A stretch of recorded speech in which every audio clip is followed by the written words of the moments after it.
Hi, I'm Anil and welcome to Gulflander. This is where I used to live and now it looks like a torpedo came in through here, but it's designed that way. We're trying to renovate this, but what's in here? Well, it's a one-bedroom apartment. It's got a nice big bathroom in there. It's got a shower, it's got the potty, and it's got the sink. And it has the cassette toilet, the European-style cassette toilet, which doesn't really require a dump station. You could just take it out and flush it down any toilet in any bathroom.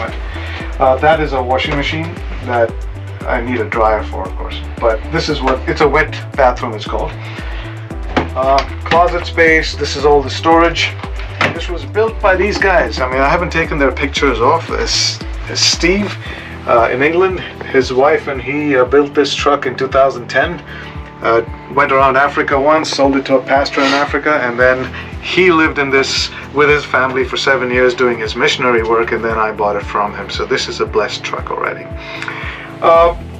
These are my old systems. See, these things could be a lot more up to date, but they still work. This is a 1995 DAF Leyland T244, also called the Froggy or the Big Green Turtle in the UK. It is a UK registered truck. I put my own things on here, like this is an NVIDIA card. This is for the video geeks would know what that is, but now it's pointless. If someone wants to buy that, they can. But all of these are things that I've put the electricals in myself for it to be more like home. It's a 220 volt system and a 12 volt system. So if I go for shore power, it's 220 volts unless I get an inverter now. Speaking of inverters, I have a garage under this, and that garage has a lot of the equipment. So this is the bed. It's a full-size bed.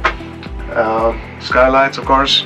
I need to change all these LEDs. They work, but they're not bright enough. But today's LEDs, I'm sure, will give me more light and less power. This has a music system in here. Subwoofers. They're bifurcated over here that I can run the speakers just inside, or also inside and the cab, or just the cab. But they all need a little bit of rewiring and fixing. A National Luna fridge in here, 90-liter fridge freezer. This is the dining area. This is the dining table that becomes a bed, so this sleeps 3 inside, and there's one in the cab, so it'll sleep another inside the cab. And once outside, I don't know if we can get a spare on this cover, but I would love to have a new cover that would fit this, but I don't know where to get it, but because of that. It's a 450-liter diesel tank. I have 2 tanks, one auxiliary on the other side, and a total of 600 liters, which will give me a range of about 2,000 plus kilometers. The tires, as you can see, are Michelin's. They are the XZL. Military tires. They apparently are bulletproof, but I don't want to find out. They can be used tubeless or with a tube. I have a tube inside. Thanks to the Michelin guys in South Africa, where I bought this truck, that gave it to me. Now there's a lot you could do here. You know, you could put a bike rack carrier. You could pull a trailer with this. The spare wheel, of course, sits here with most trucks of this era. This is a gray water tank that comes from the kitchen and the sink. This is the cassette toilet that this opens up and you pull it out. This is the spout from the bath. When we take a bath, the water just drops down here. In Africa it wouldn't matter, in India it wouldn't matter, but here you don't want to do that. So I need to reroute this into that gray water tank as well, which I need help.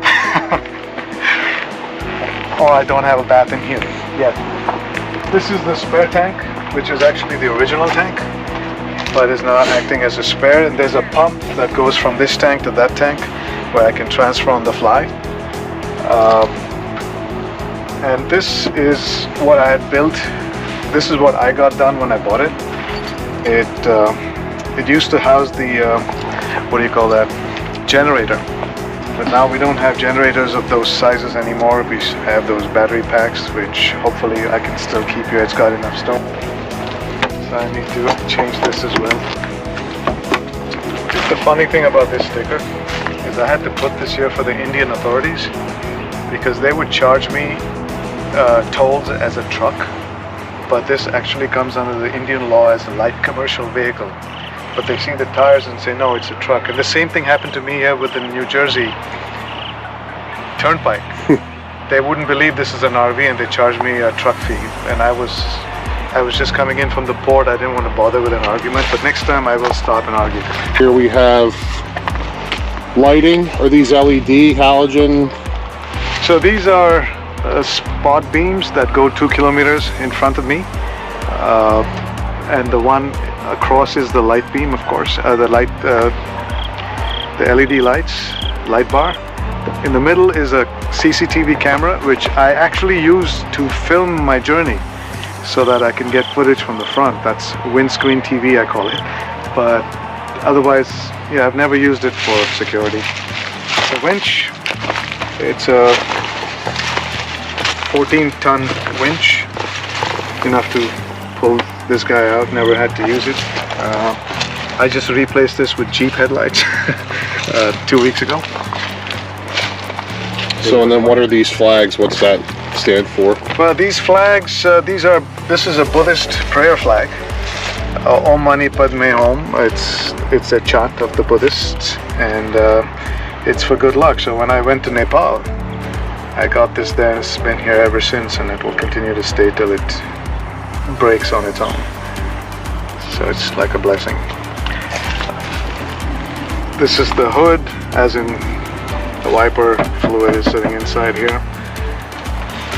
It's a tilt cab. You tilt the cab from this side with a hydraulic mechanism. Well, what's powering this thing? It's powered by a 5.9 6BT Cummins engine, diesel, and it's one of the original Cummins engines that is like a tank. I mean, it runs on used cooking oil as well if you needed to. My geysers in here. These are my tools, my LPG gas cylinder, what you call propane's here. So this truck has been in Africa for most of its civilian life. And if you notice, all the tools that are in here are from it's a legacy that I've inherited. And when you have areas where you have very little mechanics and you have to do things by yourself, you will need all of this stuff that's rusted and sitting in here. All it needs is a cleaning, which eventually I'll get to. I have water pumps, hoses. This is the air hoses to fill my my tires with the air tanks. I have a pump that allows me to take water from a river maybe and put it into my freshwater tank, which goes in from here. And it fills 100 liters of fresh water that powers, of course, the kitchen and the bathrooms. The kitchen has a filter that I use, and that filter gives me clean water that I can drink off of at least. So the batteries are in here. I have 3 leisure batteries that sit way back in there. It's really difficult to get out when you need to get them out. They're like right there behind. This is all under the bed. And then I have a 3000 watt inverter, which is right there. That'll give me 220 volt power, which is what this truck is powered with. The crank batteries are underneath here. And there's a winch controller in here that controls the winch outside to bring this spare tire down. So I need to make sure they all work. So guys, you can see this thing at the New Jersey Overland Pep Boys Auto Plus Rigs and Coffee Show coming up on November 6th. And on top of having everybody come out to just look at it, enjoy it, see what it's all about, I think we could probably use a little bit of help here getting some of the work done. So my initial impression of it is it's a damn good starting point, but it needs a little bit of work to make it a little bit more reliable, more comfortable, and user friendly. So everybody's pressed for time, everybody's pressed for money right now. I think the more people that we can get together, the better it would be. If we have any local shops that specialize in any of this type of work, please reach out. You can find us both on November 6th as well at the Overland show, where you can reach out to me or anybody else on the page directly. Happy to make this the group mascot vehicle. The sole purpose of this vehicle is to travel the world speaking about organ donation and the importance of it and educating people on it and being able to save lives, which is obviously a great mission. So on top of that, I do work for Auto Plus Auto Parts, and we're going to be looking in to see what we have available for this to get it a little bit more reliable, safer, maybe some lighting, some struts, and so on. So that'll all be coming soon from Auto Plus, and you guys will be able to see a little bit of that on November 6th as well. So any other questions, post them below. info@NewJerseyOverland.com, Instagram @NewJerseyOverland, or the Facebook group, which most of you are already familiar with. Just post up, and I've probably a little bit more info on this later, and that'll be it. Well, thank you. See you there, and send us your love.